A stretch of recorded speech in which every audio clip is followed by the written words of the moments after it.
the sculptor chips away the pieces of marble that are not the ultimate piece of artwork, right? Michelangelo, when people said, how did you create this statue of David? He said, I simply took away everything that was not David. My name is Christopher Armstrong, and I'm a hypnotherapist and addiction transformation coach. My work is to support you in going through the transformation that you need to begin so that you can get away from your addictions and start to reveal your true self, your authentic self, and pursue the life of your dreams. Authenticity. Each of us came here to be a unique individual. I love working with a system of human design, which is an astrological and quantum physics kind of blend of ancient and modern and future wisdom to help us to understand the process of individuation, something that Carl Jung, great philosopher, wrote about tremendously. But that we each have a design, an energetic design and structure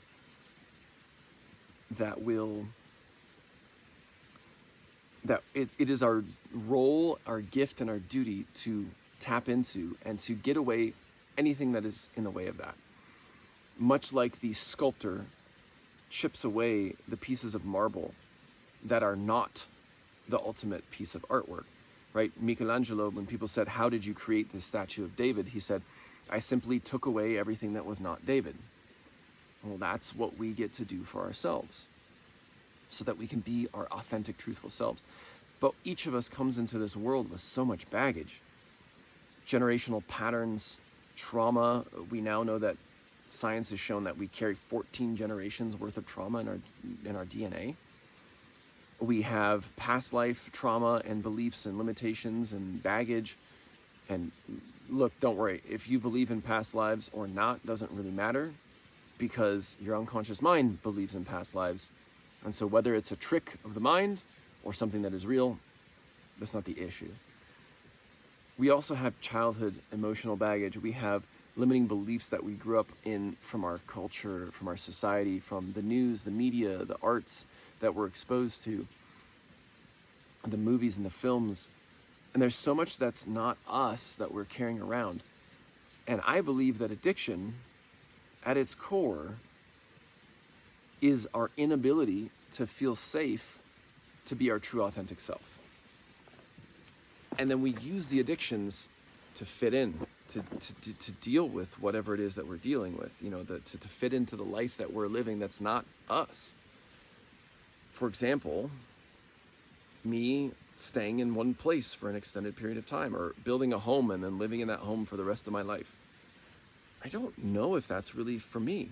Maybe I'll have a home that I'll come back to regularly, but I don't see myself living there 365. It's also like the idea of when I used to work in the restaurant business and I was a certified sommelier, or wine server, wine taster.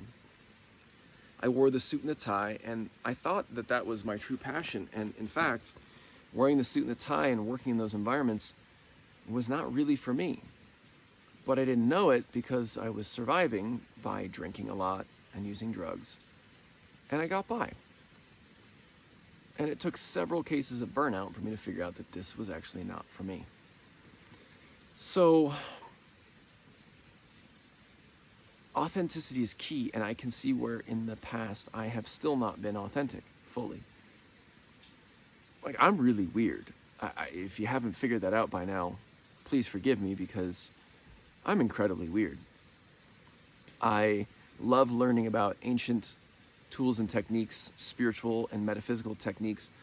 I love engaging in really challenging activities. I love learning about magic and the power of our words, and that words are spells.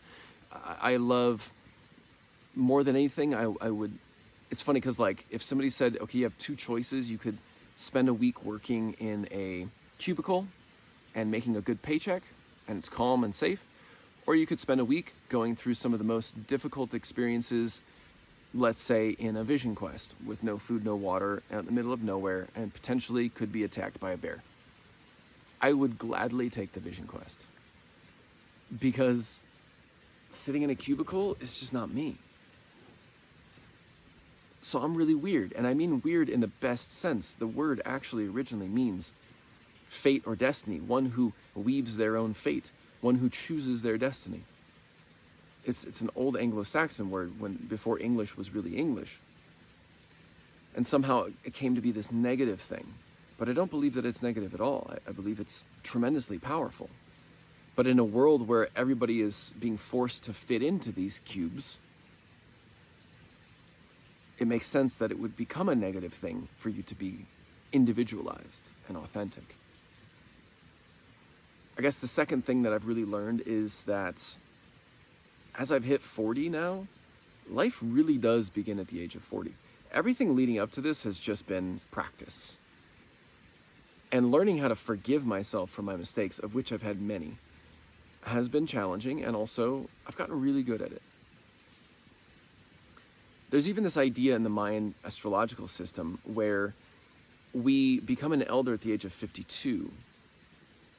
And we go through a lot of core experiences from the age of, say, 13 to 39 that help us to understand who we are. But we don't really truly understand that and then begin to live our true how we show up in the world purpose until we get into our 40s and then really peaking in the 50s. And then eventually it transforms into something different.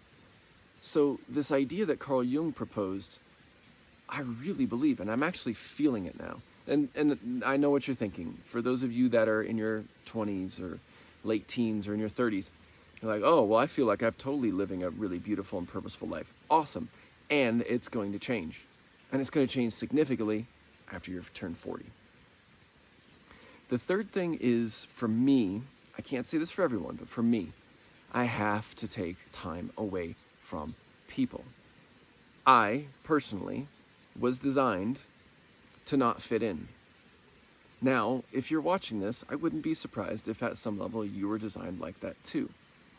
You chose the video game avatar, much like when you play Mortal Kombat, you picked Sub-Zero or Scorpion.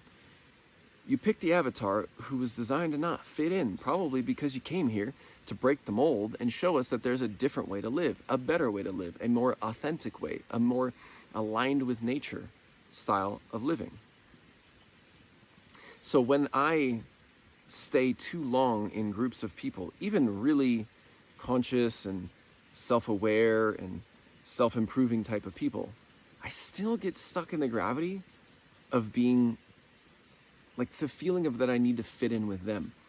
But even with those people, I'm meant to be a little bit different.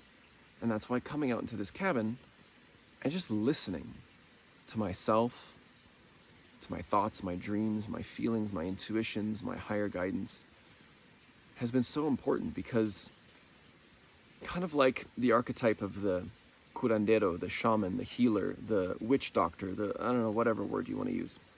They all have a little bit of programming and baggage around them. But that person would typically be on the edge of society, the tribe or the village.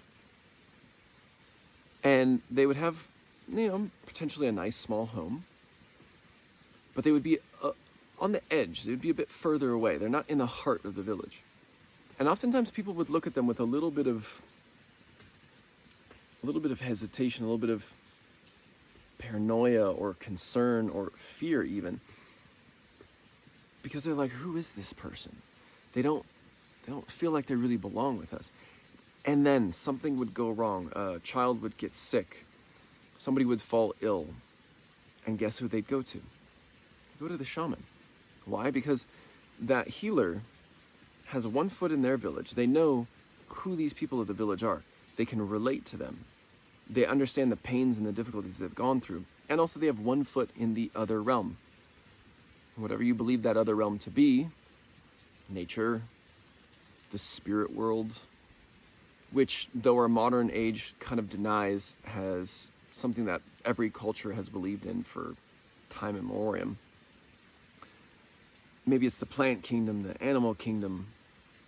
Whatever it is, that person has insight into something different and can take that insight and bring it to those people that need it most. And that person couldn't do that if they were in the center of the village, surrounded by people all the time.